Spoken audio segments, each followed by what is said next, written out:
All right, we are now live. Thanks to everybody for joining us for this January 20, what day are we on? The 26th for our monthly regularly scheduled board meeting for Horse Creek Academy. If we can start off, Dr. Taylor, would you start us off with the invocation? I sure will. For those of you that are comfortable, you can join me in prayer. Dear Lord, thank you for this time together, and thank you for the opportunity to be your hands and feet here in Aiken. Help guide our decisions and what we do for the betterment of the students and families we serve. In your name we pray. Amen. Amen. Thank you, Dr. Taylor. All right, I believe we have a special guest to do our Pledge of Allegiance. Ms. Steen, if you would Yes, take over the screen. I have Bryson Williams, who is going to lead our Pledge of Allegiance. Thank you. All right. Can y'all see him? We can. All right. Here we go. I pledge allegiance to the flag of the United States of America and to the republic for which it stands, one nation, under God, indivisible, with liberty and justice for all. I pledge allegiance to the flag of the United States of America. Oh, there we go. Thank you, Ms. Steen. Definitely appreciate that. All right, on to our mission statement. Ms. Pitts, can you read our mission statement for us? Our mission is to create an innovative and challenging learning environment that teaches the whole learner through the pillars of connection, flexibility, and service. Thank you, Ms. Pitts. As part of our new agenda, we're going to make sure that we explicitly take roll call for each one of our meetings. And so I'll go down the list. I have a list of us up on my other monitor. So I am here, just in case anyone was wondering. Ms. Decker. Present. Ms. Pitts. Present. Thank you. Ms. Cook. Present. Mr. Grimes. Present. Mr. McGee. Present. Ms. Richards. Present. Ms. Davis. Present. And Mr. Boland. Present. Thank you all. Appreciate that. Nice to have the full quorum for the first time we do that on record. So good deal. All right, moving along, Ms. Pitts, I believe the next item is yours. We're going to have to table that to next month because I did not get the meeting minutes into the OneDrive, and I apologize for that. So I guess I need to make a motion to table it until next month. Second. All in favor of tabling the minutes until next month, please indicate by raising your hand or saying aye. I think the yeas have it. Before we move along, Ms. Decker, was there a motion that you were going to make to amend the agenda? Yes, so in the agenda under action items, I know we'll be talking about the dress code policy, and I wanted to make a motion to amend that item into two separate voting items, one for each policy that's being changed.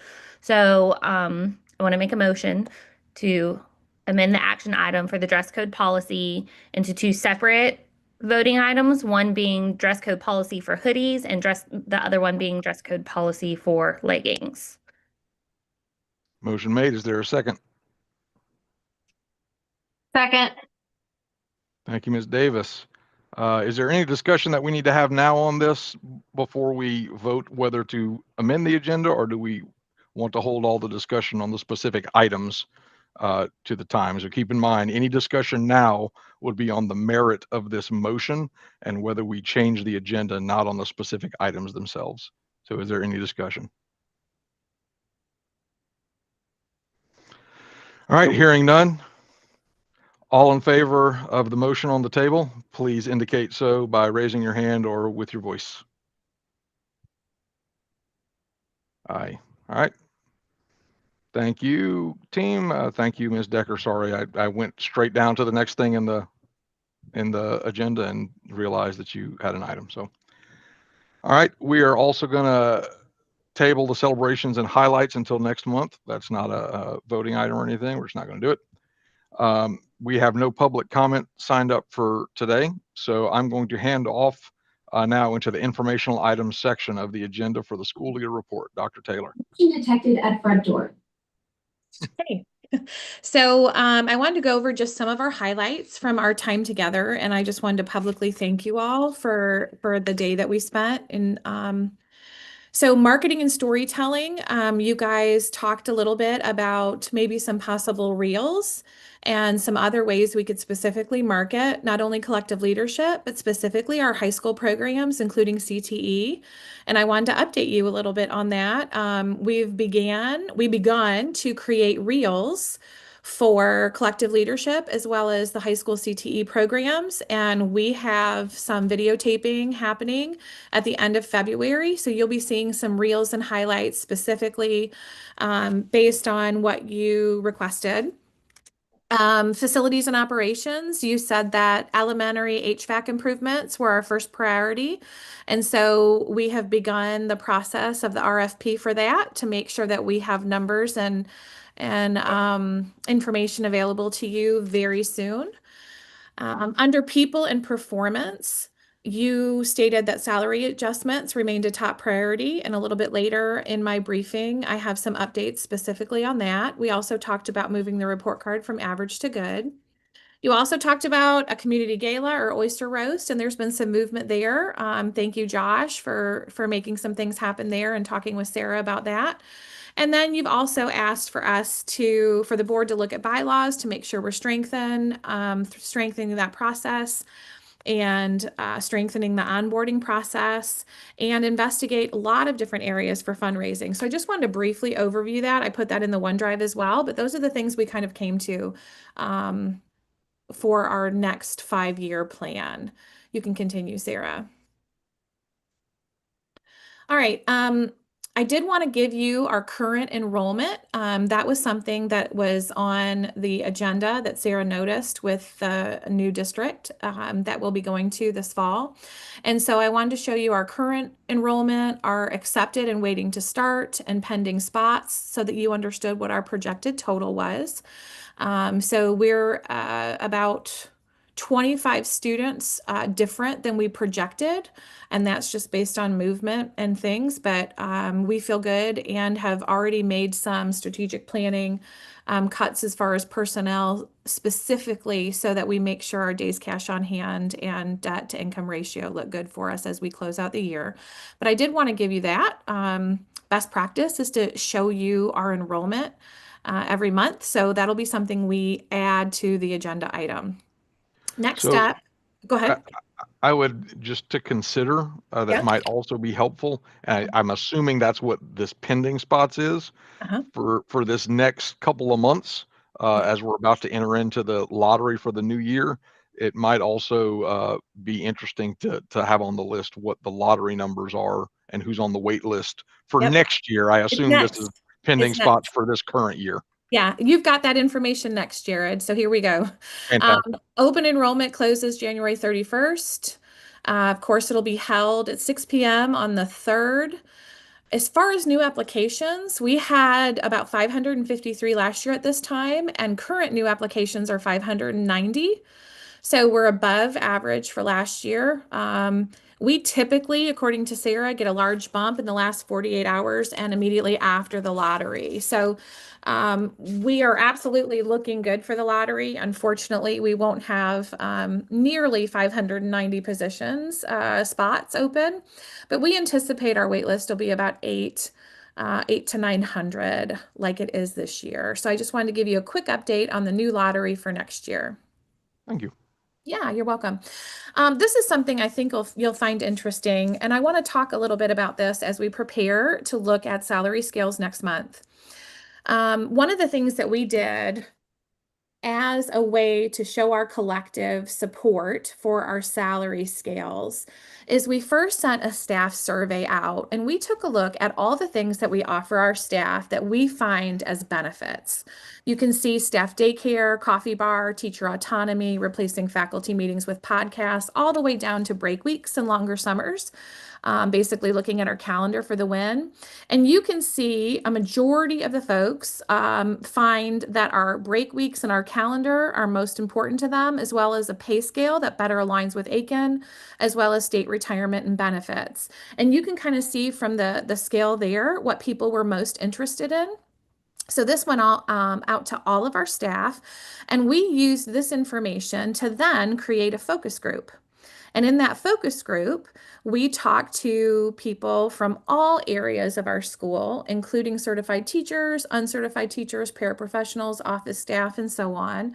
And from that, we've created and will tape this week a podcast as it relates to the budget, as well as what people are looking for more information on. Some of the feedback we received from our question document was we'd like to know a little bit more about what goes into the budget. So Joanna and our staff and Ashley Sturkey worked with a small group of teachers from across different areas to come up with some questions and answers. And then Joanna Sturkey and I will record a podcast tomorrow that will replace our normal weekly professional development podcast so that we can give them information. The other thing that's happened, and if you want to move the one more slide, Sarah, one of the things I wanted to show you is the minimum salary scale for South Carolina. But I also wanted to explain to you this, and of course I checked with Tyler before I brought this to you, but this is the South Carolina minimum salary scale for certified teachers. And if you can look on here with 0 years of experience with a bachelor's degree, according to the state, the minimum scale we have to pay is 48.5, which is significantly higher than what we currently pay.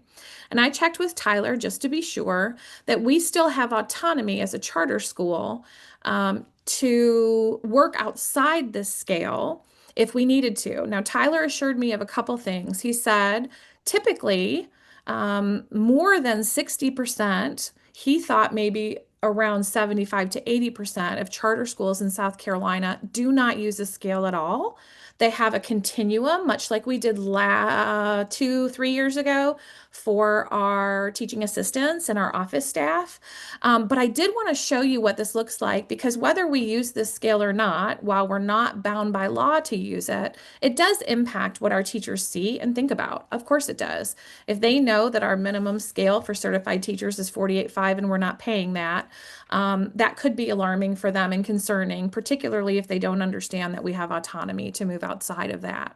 So with those two things in mind, I'm going to present to the board a couple options in February to look at not only an updated salary scale that is above this minimum amount, but also a possible look at a continuum like we did for the uncertified staff.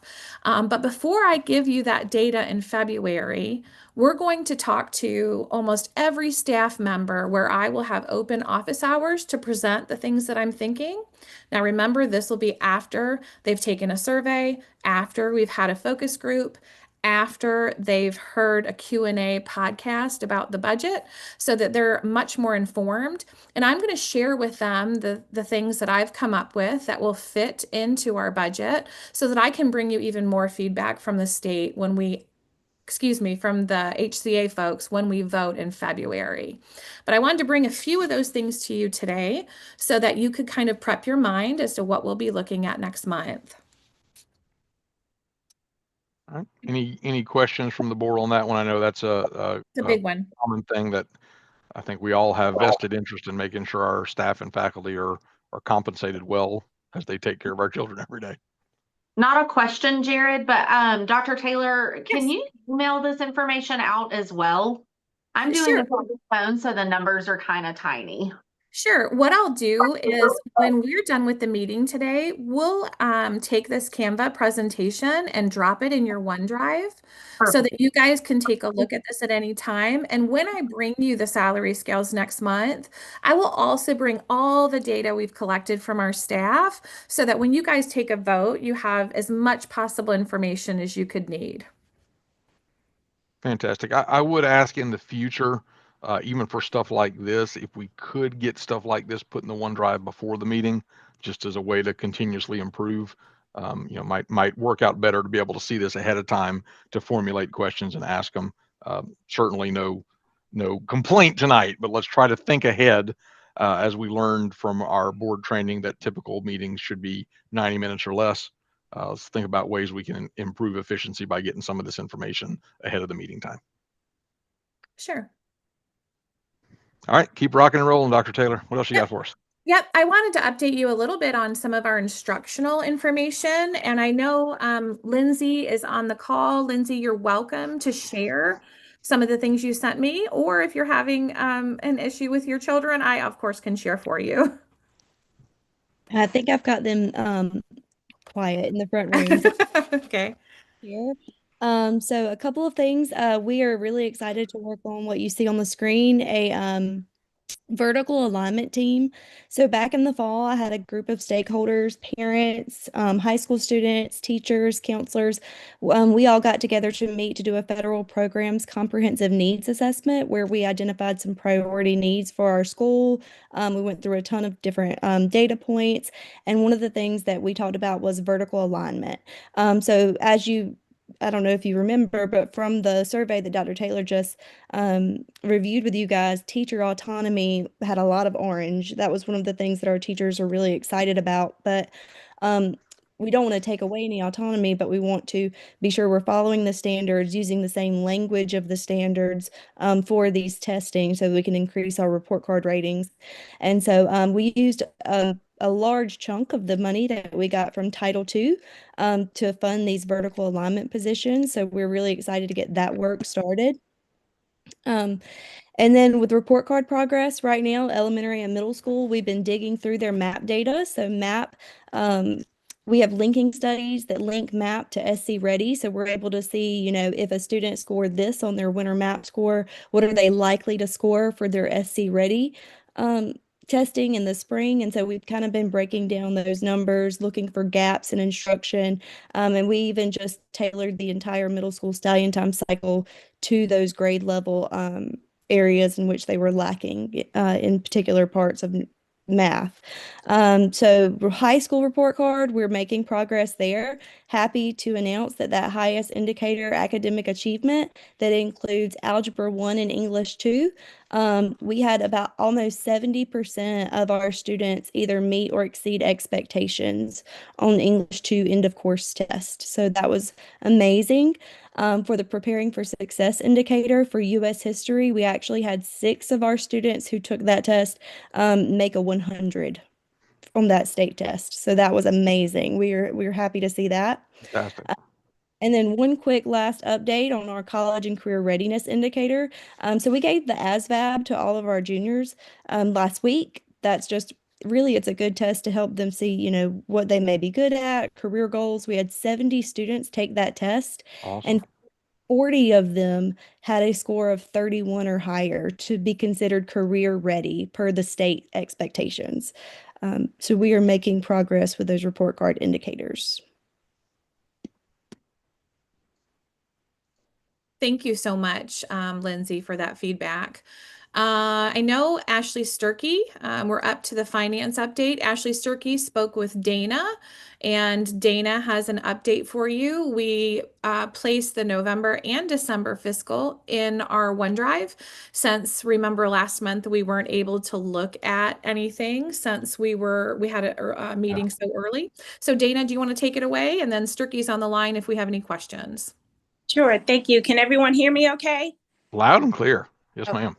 Great. So as Dr. Taylor mentioned, we weren't able to report in November as well as December numbers. So in November, we were at 52.73 days cash on hand, which is still above target. We did have some things that we've paid out and having upcoming for January. So as of November, we were at 52.73 cash on hand. As of December, we went down to 50.86. Again, still meeting target. However, there's going to be some, upcoming expenses in January that's going to probably drop our numbers. So we're very mindful of that. Ms. Sturkey is monitoring all of that with Veris. And so we're confident that we should hopefully be okay. But in November, we, paid out for our audit, which I think we were kind of aware of that was something that was upcoming in December. We finished with the relocation for the playground, made a deposit on the buses, and paid the second half of the playground as well as some office furniture. And then for January, we are paying out for the buses. So that was the full amount that we'll be having coming out for that. All of these things have already been pre-approved through the board. So I do have numbers if we need the specifics, but because we've already kind of talked about that. We are going to be paying for the fence for the playground. There's a final part of the playground project that was already approved, but we're going to be doing the fence, the aptogy, which is, I believe, I can't recall. It's something that we that's the communication for moving forward, where we're all using the same messaging for our families. Right. That you approved. Yes, ma'am. That's right. And then we did have an amount that we were paying for our insurance premiums. This is something that we pay monthly, but usually we have a larger amount toward the end of the year. And so that's also coming up as a January expense. And so, we may see a drop come by next month for a lot of these things that we're going to be spending. But again, Ms. Turkey and Veras is keeping a very close eye on everything. So we should hopefully be above the 45 days that we need. And yeah, there's no hoping there. We have to be above 45 days. I mean, yeah, we do. And so they're going to be, she's monitoring all of that. That's where we are. So what you're saying is, don't worry until I see Sturkey dressed up like the Hamburglar trying to go to a bank. Yeah, we're not there yet, but when that happens, I'll let you know in advance. Fantastic. Okay. And that's it for us. All right, thank you. All right, I think Dr. Taylor, maybe this next one is yours. Yeah, we want to make sure that you understand the facility funding priorities moving forward. Fantastic. Are HVAC for elementary. That's first and foremost. So that's the next big project we will be working on. And so in the coming months, you will see us preparing for that with RFPs, detailed information, and then bringing it to the group. And I just wanted to give Michael McGee a shout out. I had asked for some support since he's so knowledgeable in building construction. And he came out and discussed with Sandy some upcoming projects and was able to give us some guidance. So I just wanted to give him a shout out, Jared, for your board. Next up, Sarah's going to talk to us a little bit about some fundraising updates, because I think that was something maybe we've not talked about. And since we talked about it the last time we all met, I thought it was time for an update. So I'll let Sarah take it away. Hey guys, can y'all hear me okay? Loud and clear. Thanks. So yeah, as y'all are kind of future casting for 2026, what I thought I'd do is give you our key school-wide fundraisers. These are ones that happen year in and year out. Just so you can get a view on that. And I do have something new to add that just happened this afternoon. But just so you're aware, our main big ones that we have every single year are the readathon, which will be kicking off here in a couple of weeks at the end of February. We usually make at least between 30 and 40K on that. This spring, we'll have our second annual elementary boosterthon fun run. 20K is a goal, but I think we'll exceed that because last year was our first year and we were pretty close to 20K. So I think we'll get above that this year. Carline VIP somehow is always very popular. And there's some good bidding wars going on there that are very interesting. And we're very thankful for those families that give back to our school in that way. And Village Partners, which I'll actually go more into specifics on those in my external affairs section, actually usually between 30 and 40K a year right now. So 2026 goal just from our standard recurring fundraisers is about 110,000. And then one exciting update that I'm hoping to make an annual fundraiser. We did have our first annual golf tournament this September, if you remember, and it was at Hounds Lake. One thing, we love Hounds Lake and we partner with them frequently, but one thing that I kind of desired moving forward was a way to make it a little more connected for families so kids could come. And so what we're actually going to be doing is reaching out with Top Golf and doing a Top golf tournament next fall after I look at all the college football schedules and pick a really good date and get with them. But that's going to be a really neat experience. I got the chance to attend St. Mary's Top Golf tournament, and it was really a great experience. So I think our families would 100% love that. And just keep in mind, there's a ton of other smaller fundraisers that are always kind of ever going in the background. Athletics teams are always doing their fundraisers. We have different clubs and groups. PTO, of course, with their wonderful events, but these are kind of the main big ones for Horse Creek next year, as of now. Fantastic. Thank you, Ms. Morris. All right, Dr. Taylor, I think it's back to you with the governance update topic. Yeah, and this is just to bring back up. I know that you wanted to look at bylaws, so I wanted to make sure that board members were thinking about that. And I'm not sure how you want to proceed, but it's just a reminder that that's something we want to look at before fall. So what I would ask for the entire board to do, and we can make sure that we have a copy easily accessible on the OneDrive, Dr. Taylor, if you could make sure that that's available. I'd ask the entire board over the next couple of weeks to take a look at the bylaws.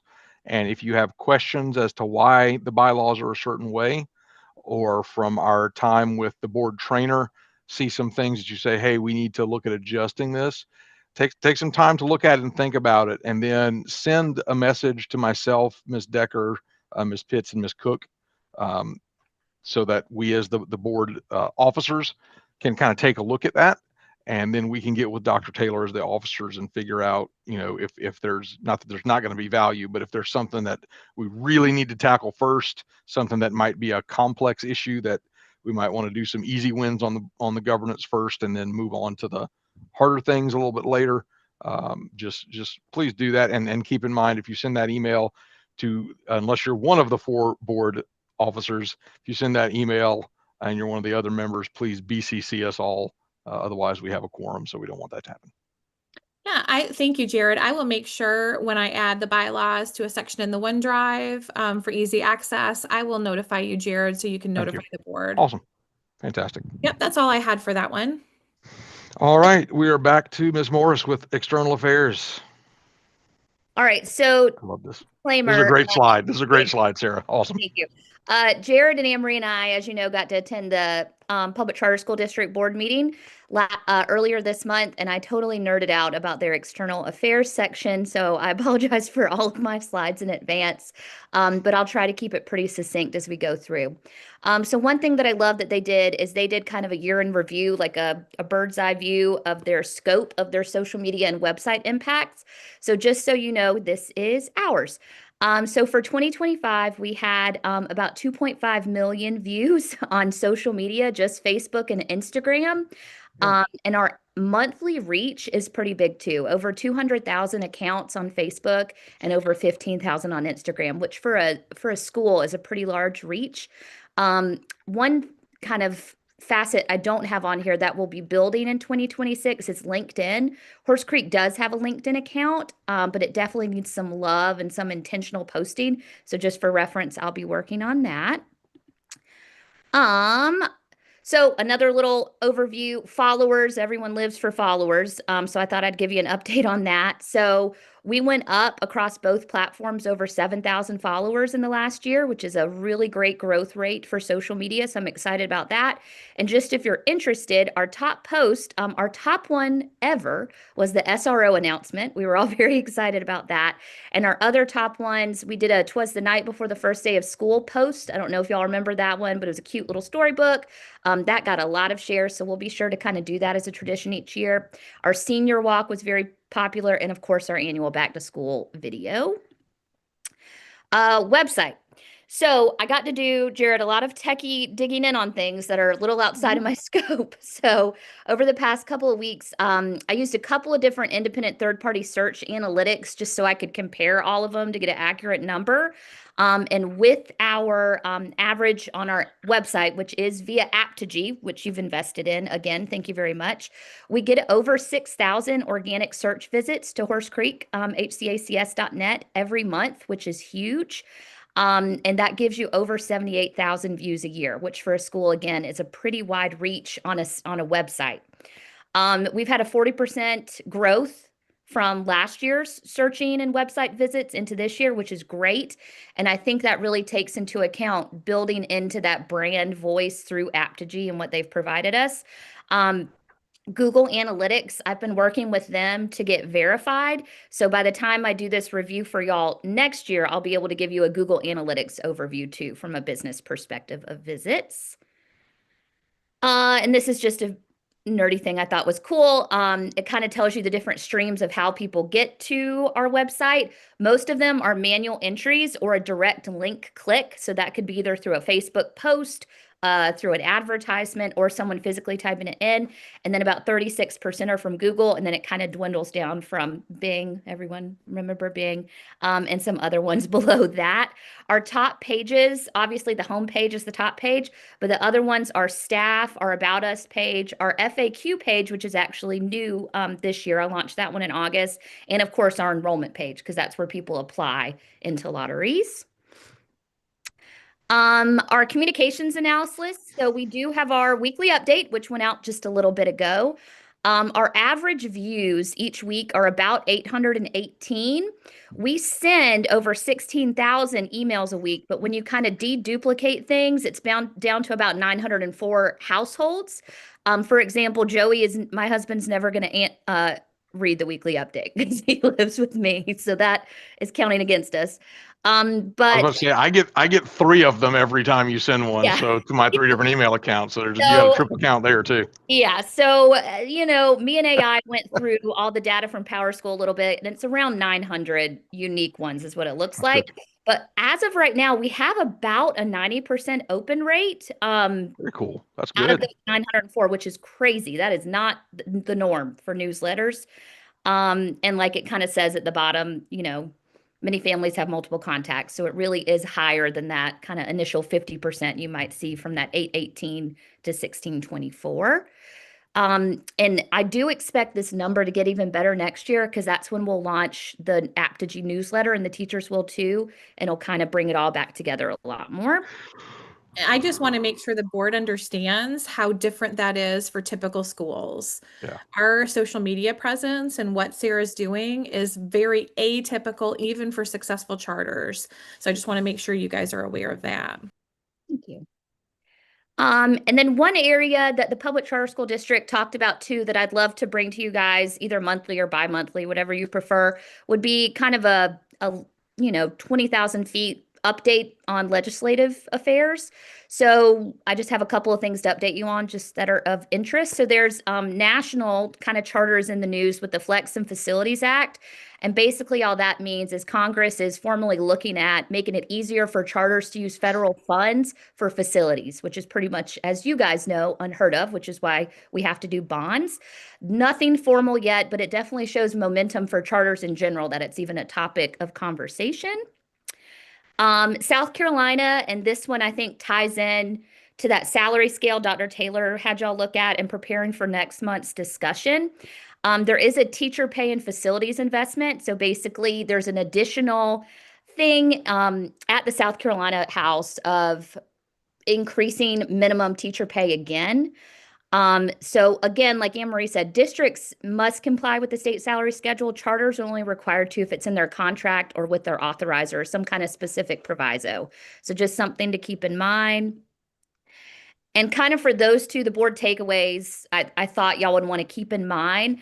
It just will, I think, really help you review pay scales and think of your long-term planning, kind of that 5-year plan y'all worked on. And really just remember our role, myself included, is to learn more about this, which I'm excited to do, and just advocate for charter equity, and then really be positioned to think about how we need to grow in the future. And I think, fantastic. Yeah. I would say just on that one, Sarah, Yes. plan to do bi-monthly with the Yes. obvious. If there's just a big thing that we need to know about, don't wait. We can put it in there. That works for me. And then Village Partners Program, we're in about 2.5 years in. So I thought I'd give you kind of an overview on that since it's January. So you guys, and I can get Dr. Taylor to drop it into OneDrive if you need another copy, but we do have a partnership, AKA sponsorship program, with different levels that organizations can pledge to Horse Creek. Our platinum level is at least $10,000 a year, and SRP Federal Credit Union has far exceeded that. Spoiler alert, we are up to almost $20,000 for this year alone. And if you've been with the board for a while, it grew from like 8,000 to 12,000 to now almost 20,000. So I'm sure, Jared, I'll be reaching back out when they want to come do the big check. I'll keep you posted on that. Diamond, Braithwaite, McMillan, and Grimes. Thank you, Mr. Grimes. Diamond sponsors are at least 5,000 a year and up. And then Sapphire, we have Aiken Pest Control, Carolina Screen Print, Sparkle Outdoor, and Big Putts. And for a couple of the Sapphire, what we worked out is services rendered instead of a direct sponsorship. For example, Big Putts, we love them. They'll come out free of charge to any of my events at school, which is worth well more than the $2,500 minimum that it would cost to rent them every time. So we're excited about that. I am always looking for new village partners in a nice, non-sleazy way. So I try to be really delicate about not reaching out too much because we are a school. But just so you know, the ones that I'm either in phase one of kind of a direct cold contact, or I've talked with someone and it's still pending, I have listed at the bottom, Chick-fil-A, SRNS, Seven Brew, Aiken Regional, just to name a few. So just wanted you guys to see that we're always looking to kind of grow that program. And I think I'm finally done. Awesome. Thank you, Ms. Morris. Definitely appreciate that. Just again, we got a lot of great learning from the district, state district that we're about to join. And so I think the legislative updates, the outreach updates, and the partnership updates are going to be a great thing for us to be able to see on a more regular basis as a board, because we can know what's going on and help shape what's going on in those areas. So thank you. All right, so our next item was a request by one of our board members that we develop and issue a policy regarding federal agents on Horse Creek campus. And so Dr. Taylor went out to our attorney, Tyler, and got a preliminary. This is not a voting item tonight, not something that we're going to vote on. So consider this kind of like the first read of this policy so that we can change if we need to, if we see a reason to. Obviously, if we make substantial changes, we need it to go back through the lawyer to make sure that we don't do anything that would be detrimental to the school. But Dr. Taylor, if you would go ahead and take it away.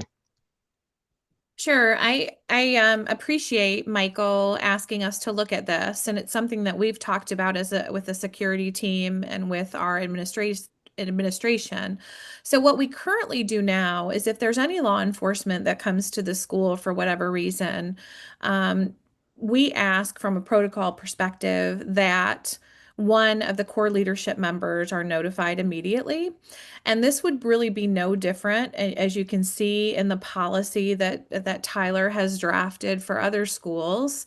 It kind of says immediately, hey, contact administration. If they need to come in the building, of course, any visitor would need to be checked at the door.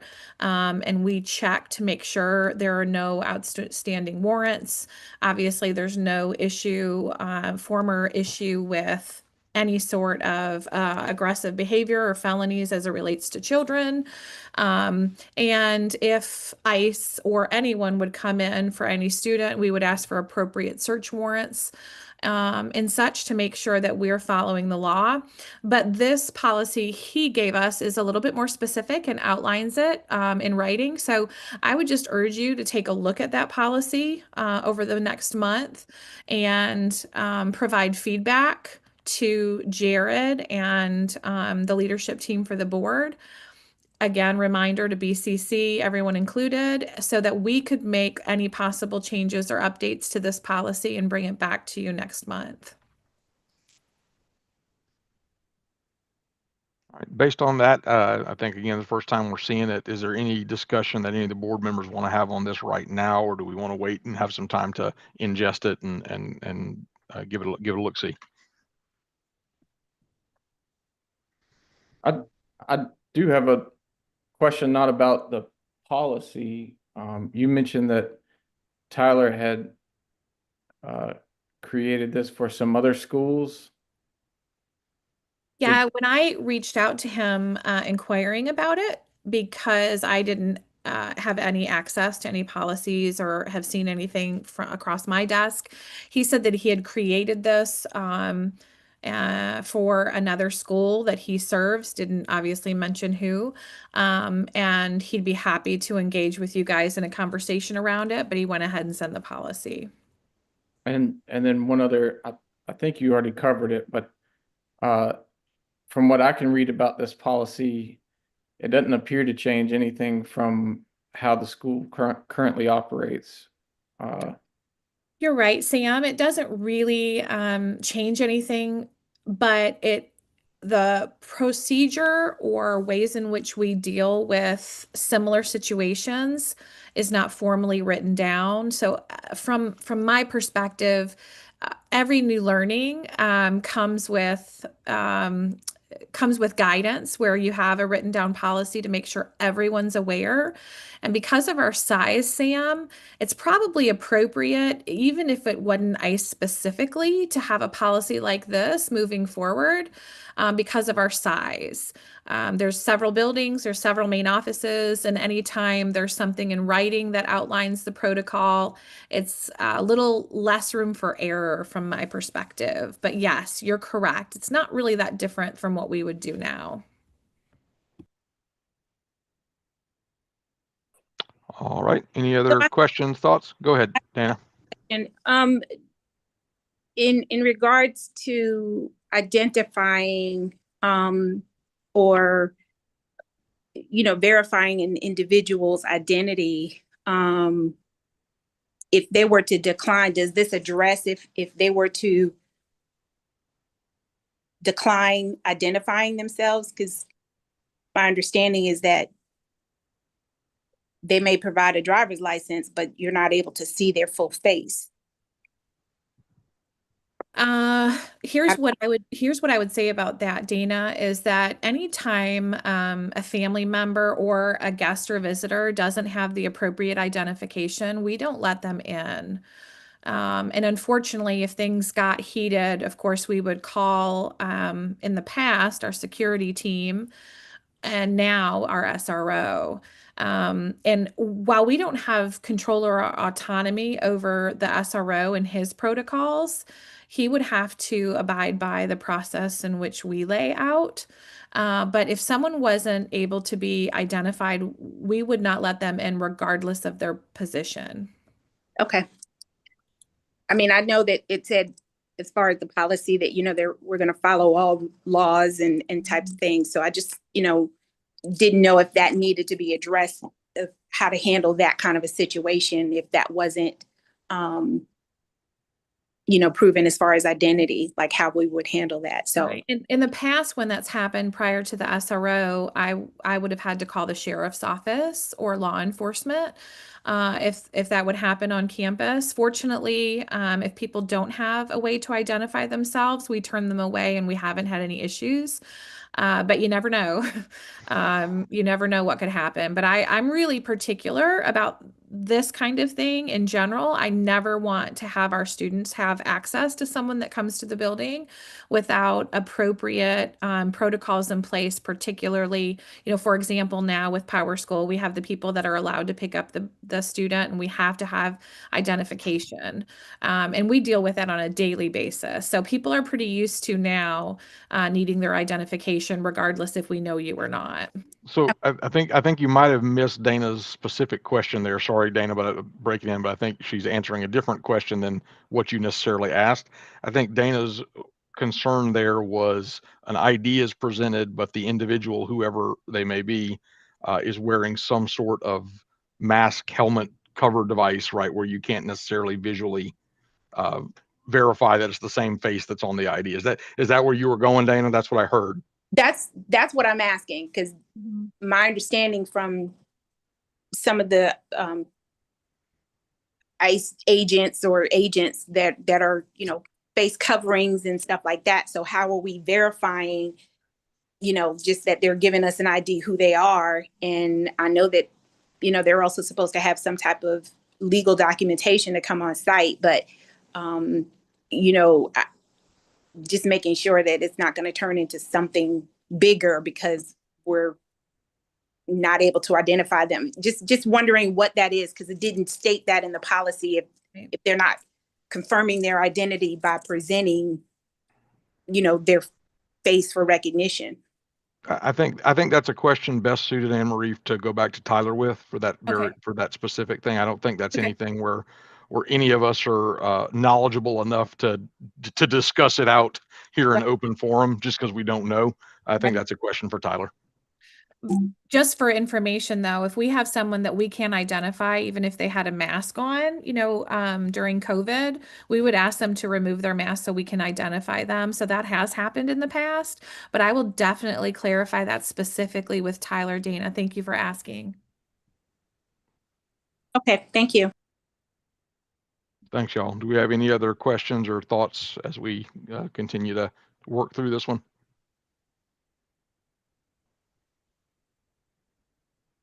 Not seeing anybody. Awesome. All right, thanks. All right, we are now into our action items section on voting items. I believe, as discussed earlier and as passed in the motion, we're going to talk about dress code policy first, and we are going to vote separately on the leggings item versus the hoodies type item. So, Dr. Taylor, whomever you have to present the dress code, let's go at it. Yeah, the leader closest to the situation is Cass. So Cass, I'll let you take over the dress code policy, a review from what we did last week, and then continue for this week. Absolutely. And Sarah's also on the call too, and she's helped with this policy. Jared, which one are we discussing first? Are we doing uniform tops, uniform bottoms? So honestly, I think in discussion, we're fine to just discuss it all together. When it comes to vote, I think we'll separate the vote and maybe have additional discussion after the motions as we separate the vote. I think that's the most sane way to do it. Yeah, absolutely. And so nothing has changed since last month. For uniform tops, it was sweaters, sweatshirts, and hoodies of any color or brand may be worn in the building as long as they are school appropriate. And a uniform collar shirt is worn underneath. And then for uniform bottoms, we discussed leggings are permitted as uniform bottoms when they are opaque or not see-through, and uniform bottoms solid colors, and worn with a uniform shirt or HCA Spirit shirt that reaches at least below the waistband. Sheer leggings are not permitted unless worn with a dress or skirt.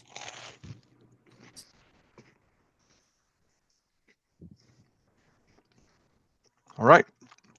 Does anyone have anything before we make some motions that we want to discuss, or do we wait for motions to be made? Can I ask if we can add to the bottoms verbiage? I've just had a lot of people ask, and I've seen on different social media platforms as to whether or not patterned leggings can be worn as bottoms. I know you have sheer leggings are not permitted, but I'm wondering if you add to that sheer and or patterned leggings are not permitted, to reiterate that you are intending for the leggings to only be khaki or black. Yes, but you're right. They would have to be those solid colors. But that's something that we can add to make it clear. If it were to pass, I guess I should add that as well. Make a note of that. No patterns. And I can certainly craft a motion in a way that we can approve it tonight with that rider or addendum to the statement and let them go back and do that. So I'm gonna start with what I perceive as the easy one, and we'll see how that goes. I make a motion to approve the amended policy on uniform tops, specifically hoodies and sweatshirts, as presented by the administration. Do I have a second? Second. Second by Mr. McGee. Any discussion on the uniform tops segment? Hearing none, all in favor of adopting the new uniform tops policy, indicate so, raise your hand or say aye. Aye. All right. I make a motion to accept the uniform bottoms policy with the amended verbiage of disallowing leggings with patterns as suggested by Ms. Davis a moment ago. Do I have a second on that motion? Is anyone saying anything? If you're raising your hand, I can't see you. I have a question before I second. Technically, you have to second before we can discuss things. Okay, second. All right. What's your question? The pattern leggings, was that, as far as I've been concerned since I've been at the school, they were allowed under skirts and dresses, just not as bottoms. Is that still the case? Or are they no longer allowed, period? They would be allowed under skirts and dresses as they have been. Okay. When they are worn as pants, I don't really know how else to say it, then they would need to be solid colors. Okay. Right. Who else has discussion on this one? I know someone has to. I do. You know that I do. So I was trying not to call you out by name. It's fine. It's fine. I do. I just had some thoughts on it after the last meeting, because I wanted to go into that parent survey, I guess, that was shared with us and kind of really look at it instead of just like in the Excel spreadsheet that it was in. So I was just taking a look at it, and my numbers may not be 100%. They might be plus or minus one, but it looks like there were about 77 participants who responded to that parent survey that was sent out. Specifically for the leggings, the question was, how do you feel about the current leggings policy? Leggings only with a top, skirt, or dress that extends to mid-thigh. That's what the current policy is. So it looks like there were 3 options for the answers. It should be changed, it's clear and reasonable, or I'm not familiar with it. So about 8 people said that they were not familiar, which I think that percentage that I wrote is wrong. Hold on. I wrote 11% of people weren't 100% familiar with it. Yeah, about 10, 11% of people. 27 people expressed that they thought it should be changed, which is about 35%. But 41 out of 77 people said that the current policy is clear and reasonable, which is over 50, about 53% of people. So I found it kind of interesting that the majority of people actually thought that the current policy is clear and reasonable. So then I just wanted to look into what other schools have as their legging policy just to see if, maybe we did align.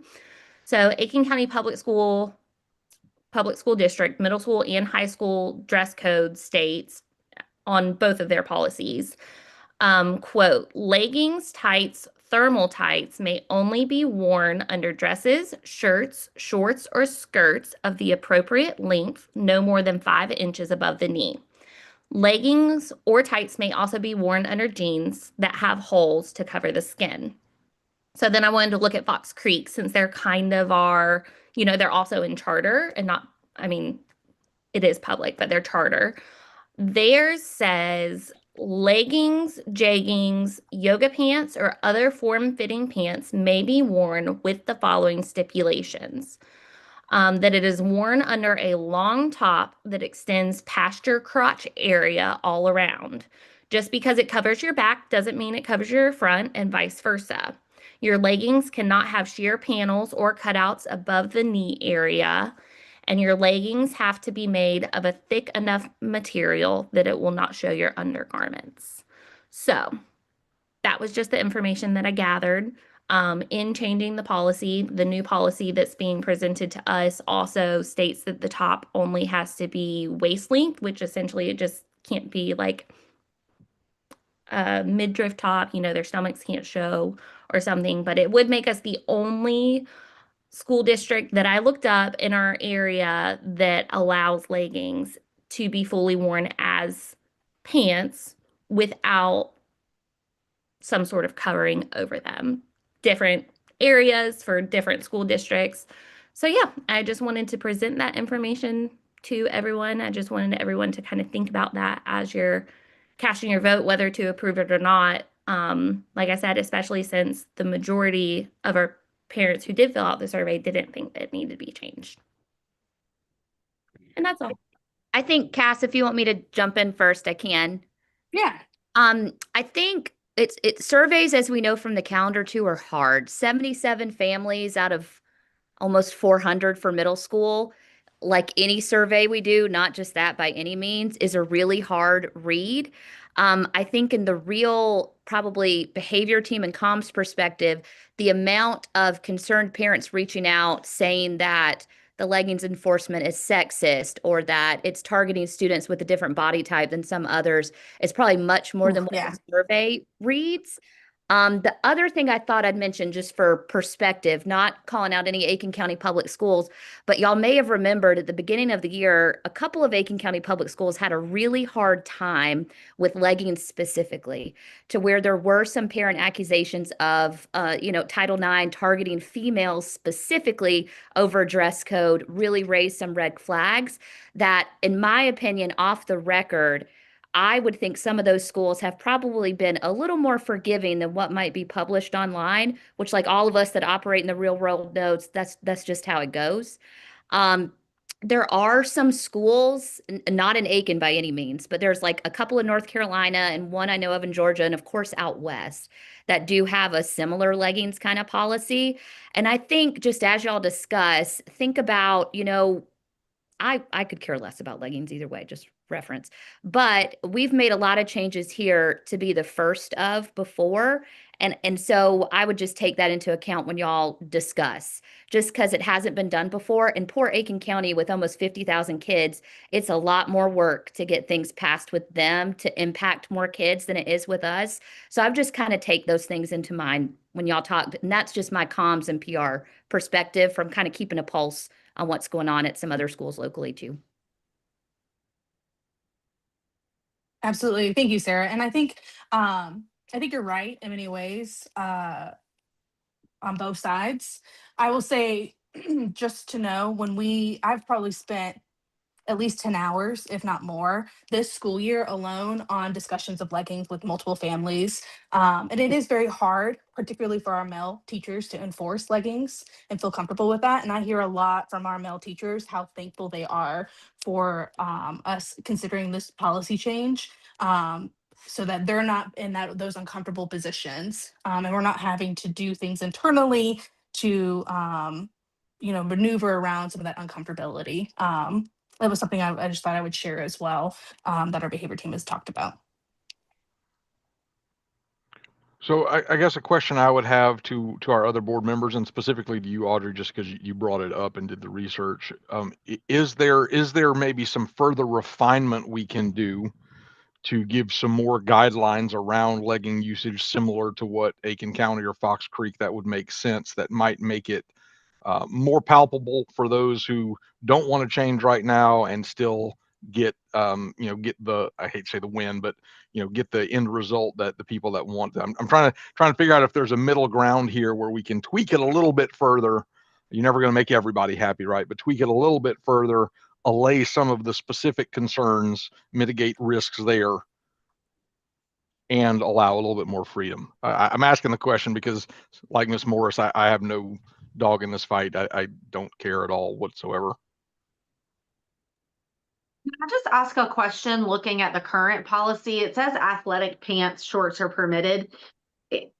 Thinking from a girl's perspective, assuming that this is majority going to affect females at the school, are yoga pants considered leggings, or are they considered athletic pants? Especially looking at like a flare yoga pant or something to that nature. Is there even, like, as when you all deal with this, is there even a distinguishing marker that you use to decide between the two? Typically it is about the sheerness of it. But I think you're hitting on a perfect point, which is where it becomes very hard to enforce because a parent will argue with us. And like I've said, I've had conversations with parents who argue that these are athletic pants, not leggings, and what's the difference, etc. So I don't have a very clear cut answer, besides to agree with the maybe lack of clarity in that. And I will say it usually comes down to the sheerness.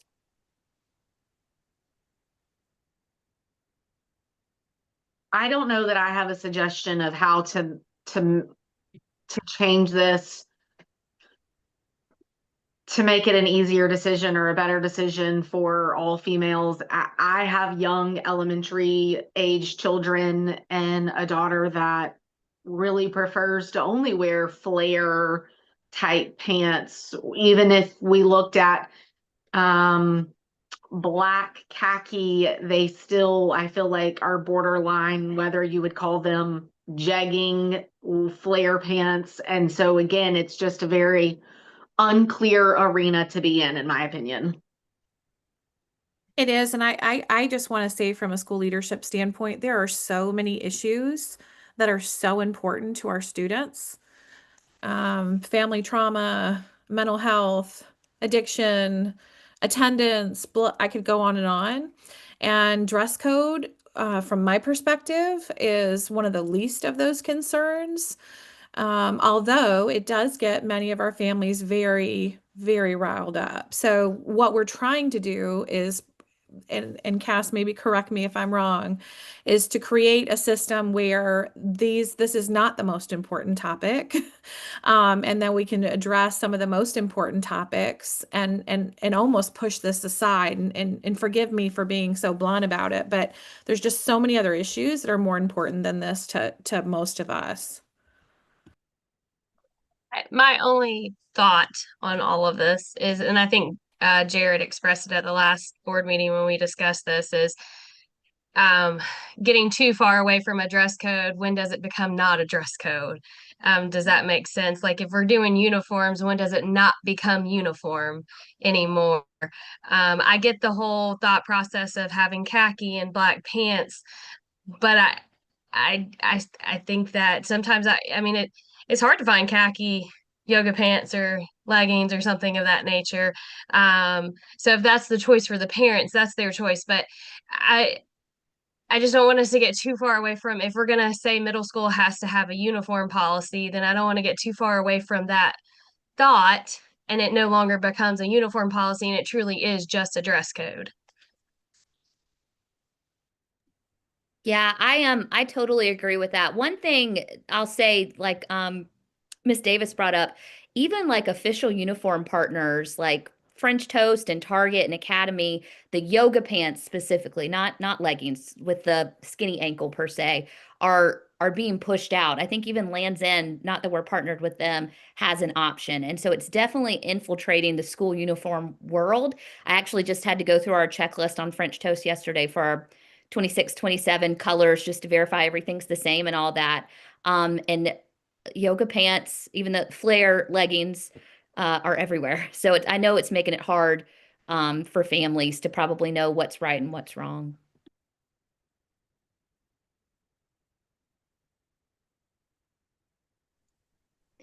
Yeah, and I don't know if, Jared, if you were asking me specifically, since I did bring it up, like I'm also kind of in the same, I don't even have a daughter. So, and I know this policy does specifically, in a way, affect girls. I mean, it could affect boys too if that's what they chose to wear, but um it was more or less just I didn't know necessarily what all the reason for wanting to change it when I went back and looked at the survey and saw that the majority of the people that did respond to the survey, just kind of the things that I presented. It was just kind of thoughts that I wanted everyone to think about when casting the vote. I don't know. I do feel like possibly potentially in this conversation when it comes to dress code and moving forward, if we ever do change any of the other policies, that clarity in the wording definitely, because it does confuse people. I don't know. It's almost like it has to be so very specific, which is very difficult to do. But that's kind of why when I looked up the Fox Creek one, it does list leggings, jeggings, yoga pants, or other form-fitting pants.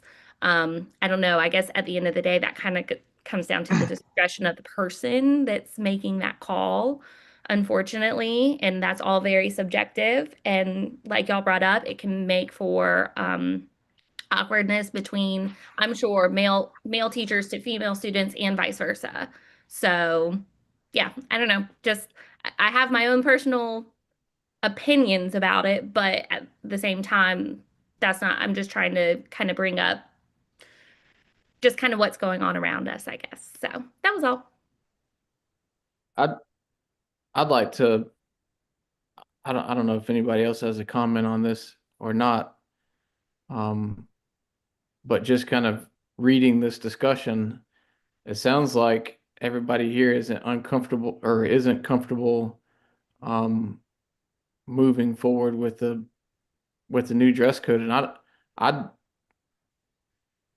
like to know if y'all think it would be better to revise it or scrap the leggings altogether. I'm not sure I necessarily have an opinion on it. Yeah. But the fact that it's causing this much consternation on a board that generally votes unanimously kind of makes me think it's not an easy go, just how it is.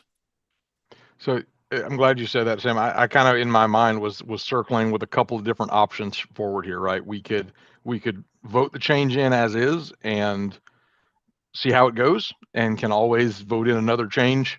Although we would probably be limited to, voting in a new change for next year's policy, because if we allow leggings, everyone's going to go buy them, and then we can't a month, 2 months from now say stop wearing them, right? So you're opening the floodgates at least for this year. You go that route. You could go the route of, hey, let's try to refine this to maybe look more like what some of our peers and other schools in the area look like and come back with it, or you could just drop it completely. That's kind of what I see as the three paths there. As it is, the motion on the floor is to just accept it as presented. We could amend it slightly if we needed to, like we did the first one. However, right, the only option that is just a vote on the motion is to just allow it with some maybe minor changes. I think the level of changes that would be if we tried to line up with Fox Creek or the Aiken County School District are major enough that it would just be dicey to try to incorporate all that into an amended motion after the first motion fails. And so I don't think we would go for that route, in my opinion.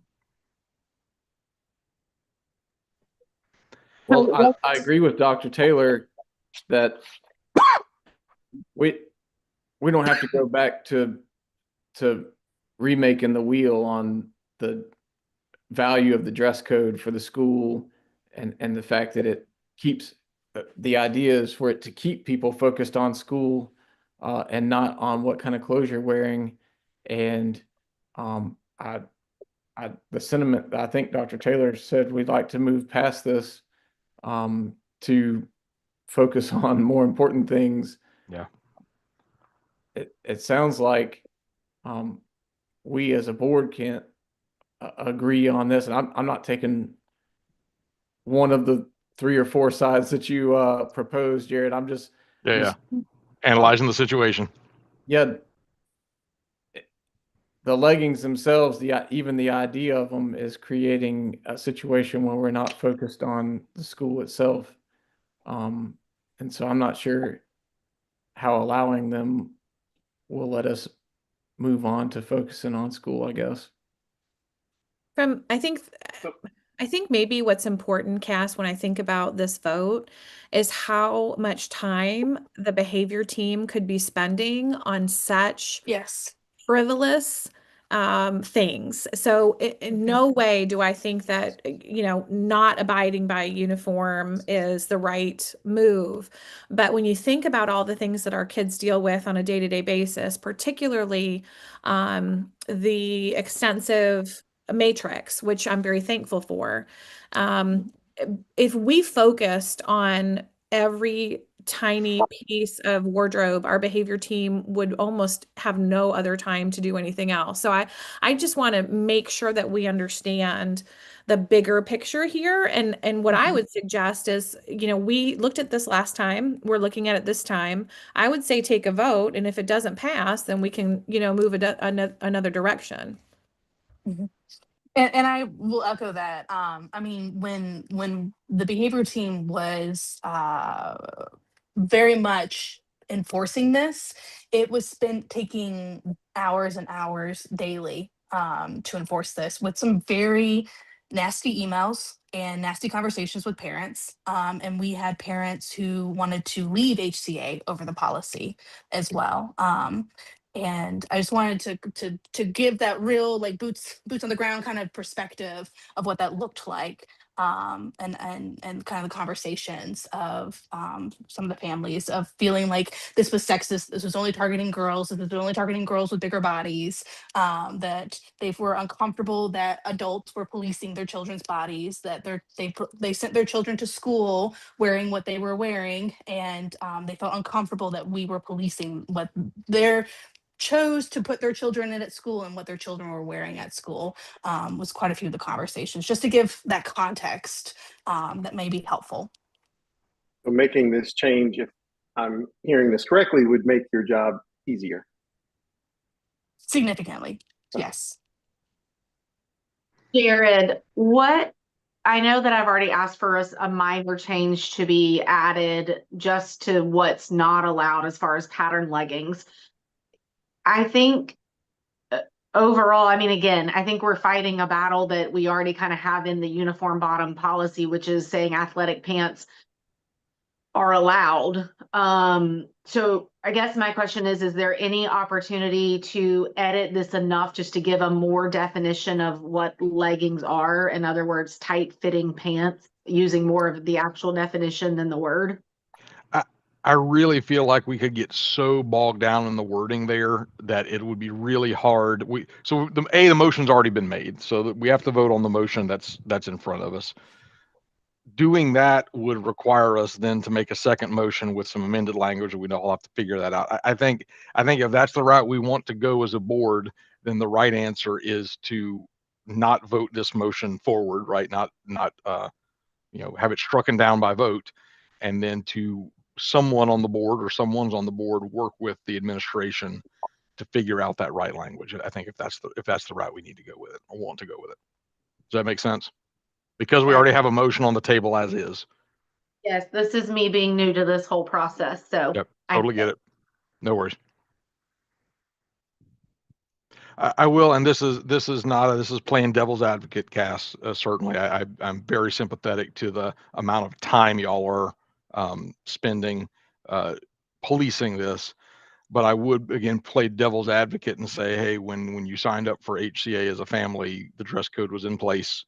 You signed off on the rule set, and right, while there may be some, I didn't understand that this meant, and some wiggle words in the room. Ultimately, you signed off on a dress code policy where you understood that you can't just allow your kid to wear anything to school every day. And so I say that as devil's advocate because I'm actually much more concerned about having the behavior team tackle big issues than to be policing, having gone to a little private school as a kid where if you didn't have the right tag on your khaki pants from the right store, you got dress coded. Fully sympathetic to y'all having to do that kind of stuff. So, all right. I don't know that there's much more discussion we need to have any other viewpoints on this one. So, hearing no other discussion on this one, all in favor of adopting the leggings policy as presented by the administration for the dress code, please raise your hand and indicate or indicate so verbally.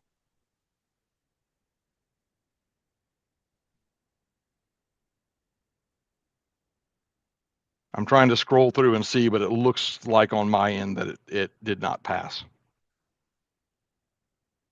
Is that accurate to everybody else in the in the window? All right. Who on the board after this would like to work with the administration to see if we can craft something that achieves all the objectives here? Ms. Davis, I see your hand up. Fantastic. All right. Miss Richards' hand is up as well. Oh, sorry. I'm trying to scroll through. I have 19 people in the meeting and have to click through to see. So Ms. Davis and Ms. Richards, appreciate y'all volunteering to work with the admin on that. I do think there's an opportunity here to craft it in a way that gives families and the administration relief at the same time. Again, we're never going to make 100% of the people happy, but if we can get in that mid 90s, man, we're doing great. So as a follow-up, Cass will reach out to both members and begin the conversation. Will do, and I'll include our middle school behavior team members as well. Thank you. That's a great idea. Awesome. Mm-hmm. All right. ELL policy. Who's talking on that one? Yeah, Lindsay. That one is me. So this is just a policy. It's just documenting things that we're already doing.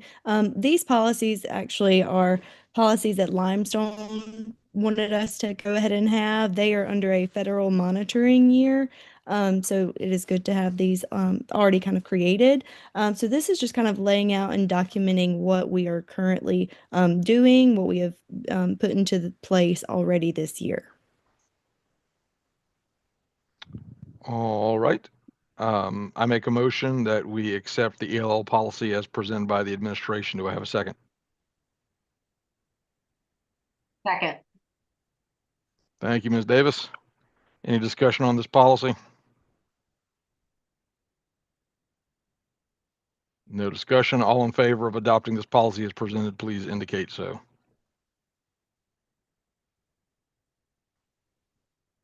All right. On to the graduation and programs of study policy. Yeah, Cass, I believe you're speaking for your team in guidance. I am.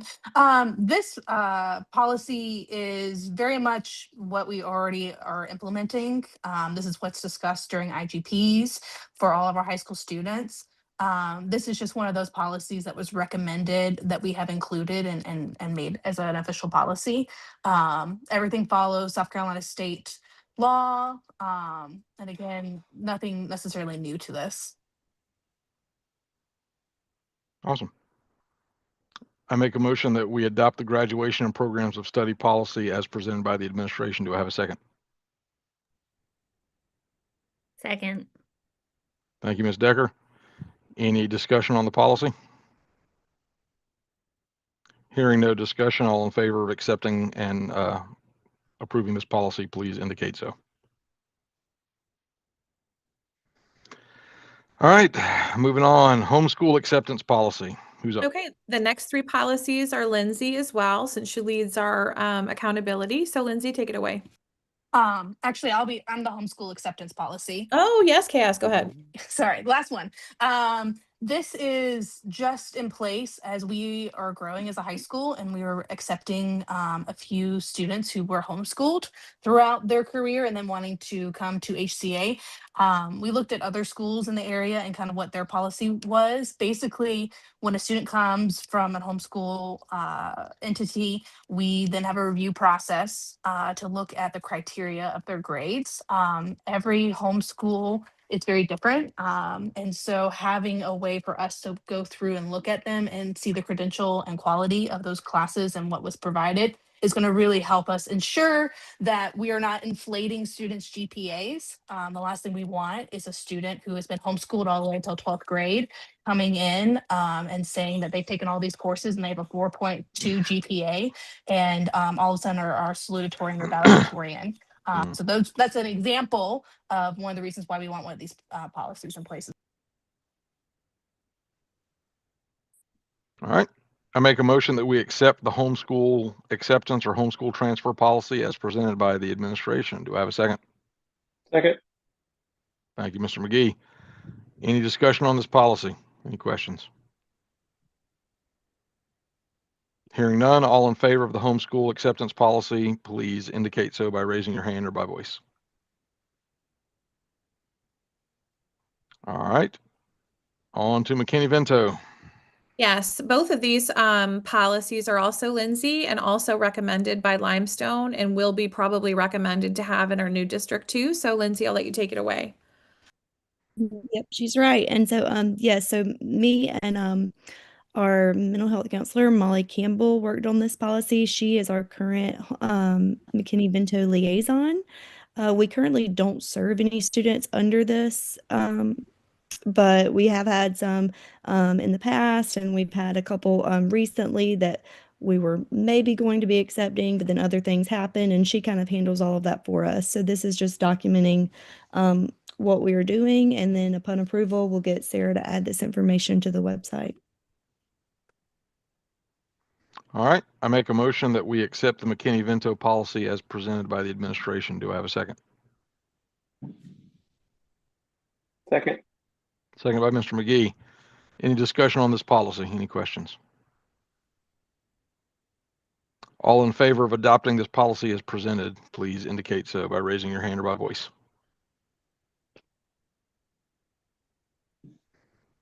All right. And finally, parents' right to know. Take it away, Ms. Lynch.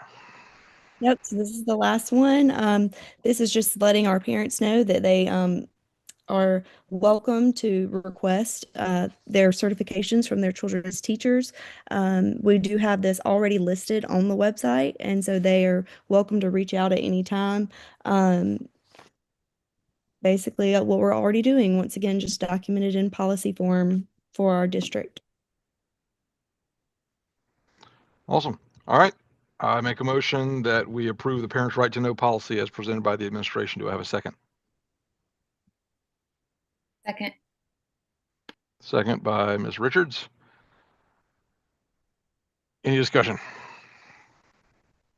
Hearing none, all in favor of adopting the policy as presented, please indicate by voice or by raising your hand. All right, that one also looks unanimous. All right, thank you, board. Thank you, admin, for presenting the policy updates. We got through all of them but one. That's a pretty good batting average for this meeting. So a couple of tweaks, and hopefully we'll be back for the next meeting with that other policy in a state that we can all feel good about. All right, I make a motion at 7:22 to enter executive session pursuant to the South Carolina Freedom of Information Act, Section 30-4-70, to discuss charter transfer matters. Do I have a second? Second. Second by Ms. Decker. All in favor of entering executive session, please raise your hand. Or voice, that works too. All right, we're going to go into